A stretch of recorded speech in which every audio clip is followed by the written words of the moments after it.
Продуктовата гама на Халдорадо се разширява с висококачествена продуктова линия, която озарява нощта. Гамата включва челници и къмпинг лампи, например. Не обичам да се хваля с възрастта си, но вече почти 50 години съм рибар.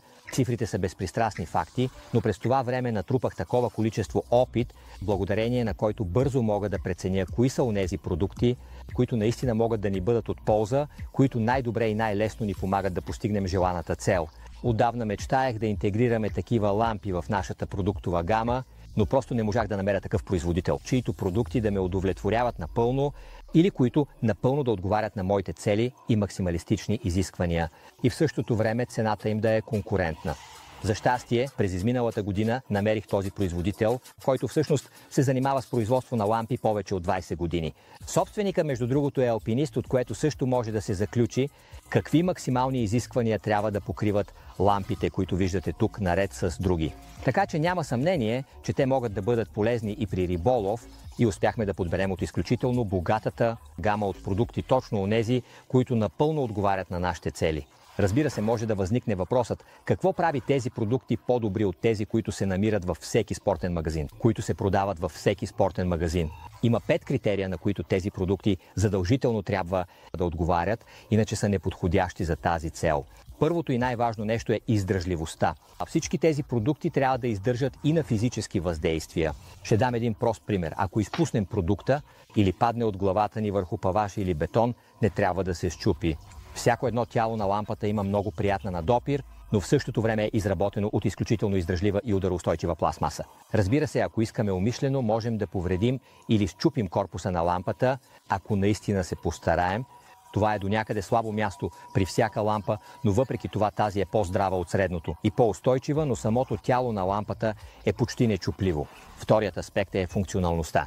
Казано на български, това означава, че, например, мразя сложните лампи.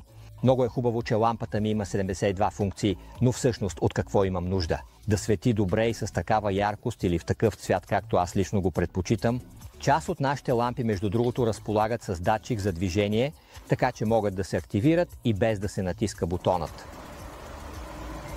Към функционалността, според мен, спада и това, че даден продукт задължително трябва да осигурява много функционална употреба. Затова всъщност обожавам умните практични устройства. Добър пример за това е тази челна лампа с името HL Multi, която може да се използва и като обикновена челна лампа.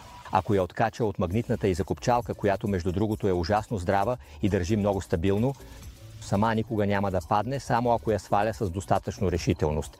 Така че, ако съм я откачил от тази магнитна лента за глава, тогава мога да щракна върху нея, например, един такъв патент, чрез който, например, може да се закачи на колан или на някой от риболовните ни уреди или на страната на кутията ни и така закрепена осигурява добра светлина за нас през нощта. Но това не е всичко. Ако сваля тази щипка за колан от нея, ако сваля тази странична опора, ще видите, че има една резбована част, в която, като завиете колче и го закрепите, например, на брега, може да служи като насочваща светлина, осветявайки леко къмпинга, или да ни показва пътя, ако, например, сме в лодката и се опитваме да се доближим до мястото си, тогава ще видим къде трябва да акостираме. Към функционалността спада и удобното носене. Както се вижда, нашите по-висококачествени челници имат гумена част от вътрешната страна на лентата за глава, която предотвратява плъзгането и разместването на челника, поставен върху шапката. Много е неприятно, когато челникът вече не е на главата на човек, а е на врата му, защото постоянно се плъзга. С тези гумени, разбира се, регулируеми според желанието и с тези ленти за глава, снабдени отвътре с вложка, която подпомага сцеплението, това трудно може да се случи. И така, за да приключим тази тема, нещо, което също е важно тук е теглото на челниците. Няма нищо по-неприятно от това, когато човек си сложи толкова голям челник, че накрая трябва да прави упражнения за заздравяване на врата, за да може да държи главата си изправена. Ето един от любимите ми модели. Този челник, който се закрепя директно върху козирката на шапката, чието тегло е само 40 грама, и това е наистина впечатляващо, че въпреки това светлината на този челник е толкова силна. В момента е напълно светло като през деня и въпреки това светлината на LED лампата се вижда ясно.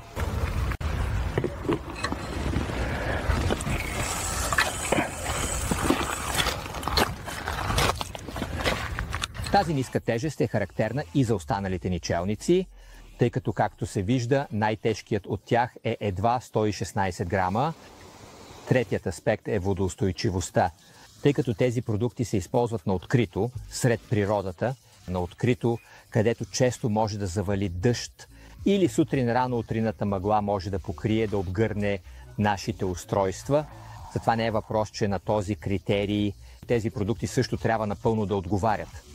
На всяка от кутиите е отбелязано IPX5 или IPX6, което означава водоустойчивост. Разбира се, това не означава, че тези продукти могат да се използват, например, като водолазни фенери. Да, може би за известно време ще издържат под вода, но след това ще се повредят. Но на дъжд и на утринна мъгла със сигурност могат да устоят. Четвъртият критерий е яркостта. И всъщност бих уточнил, че става дума за подходящия цвят. Също е важен фактор, така че не винаги най-подходяща е ярко-бялата или жълтата светлина. Важно фенерът ни да свети с червена светлина, но за това ще говорим по-късно. Така че освен подходящата яркост, когато става дума за осветителни уреди, често сме склонни да вярваме или да си мислим, че само онзи фенер е добър, с който можем да осветим отсрещния бряг на Балатон, но всъщност в 99% от случаите това изобщо не ни е нужно. Челниците и къмпинг лампите са предназначени за това, например, да можем лесно да заложим стръв, светлината им да не е прекалено силна и да не привлича насекомите, или пък ако трябва да осветим дадена зона, например да направим наша мандура добре видима, или да осветим къмпинг мястото си, тогава точно с такава сила на светлината или с такъв цвят да светят, който е подходящ за нас. Смятам, че лампите, които виждате тук, напълно отговарят и на тези критерии. Щом вече споменах цвета, взех в ръка най-евтиния челник от нашата гама, който с едно натискане на бутон свети в бяло, както е стандартно. Светлината му е изключително силна, дори и посред бял ден. Но ако натисна бутона отляво, веднага започва да свети в червено. Червената светлина е добра, защото не привлича насекомите, но все пак прави околната среда видима. Но същото важи и за тази сладка малка къмпинг лампа, която може да свети в няколко цвята, включително и в червено. Петият и същевременно един от най-важните фактори е цената на продуктите. Благодарение на специалното споразумение, сключено с производителя на лампите, успяхме да извоюваме такива уникални цени, че съм убеден, че тези висококачествени продукти се предлагат на справедлива и конкурентна цена. Не искам този филм да продължи с някакво шаблонно, скучно представяне на продукти.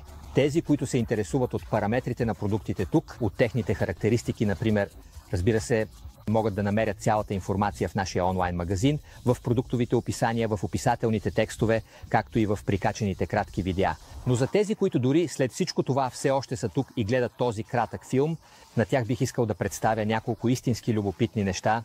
Искам да подчертая някои малки детайли, които ми помогнаха да се влюбя в тези продукти и именно за това избрах точно тях. Ето тук е един от малките ми любимци, тази сладка малка презареждаема лампа с името CL Compact, която вече се е появявала в няколко от моите филми. При осветяването на нощния лагер светеше с червена светлина. Беше видима от много далеч и отдалеч, но е напълно подходяща, например в палатка, с бяла или жълта светлина за осветяване на околната среда. Тази светлина с мощност 250 лумена е достатъчна, за да може, например, да се чете до нея дори в палатката.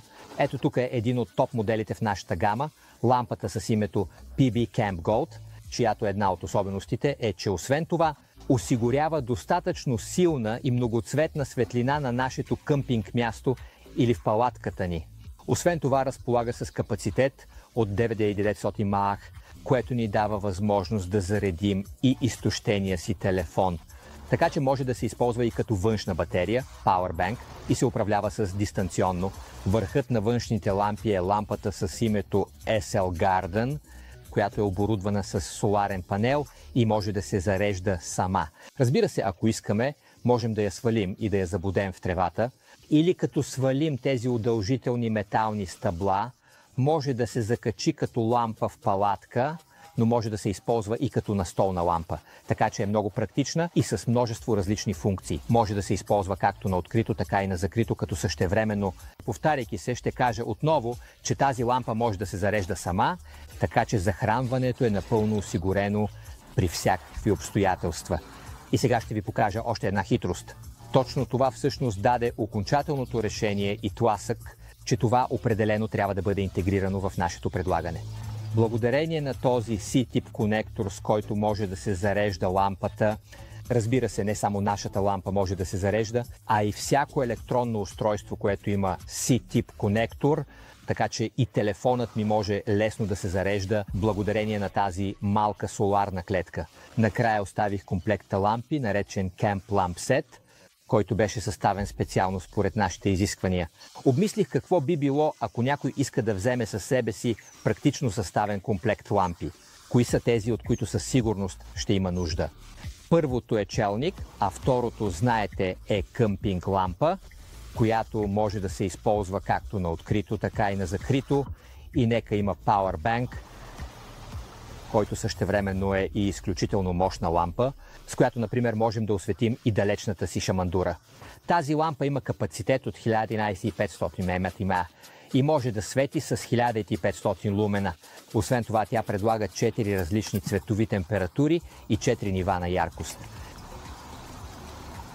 Разбира се, всичко това е поставено в стилен Ева Калъв с уникален красив релефен надпис Халдорадо. Е поставена така, че продуктите да не могат да се повредят по време на самото транспортиране.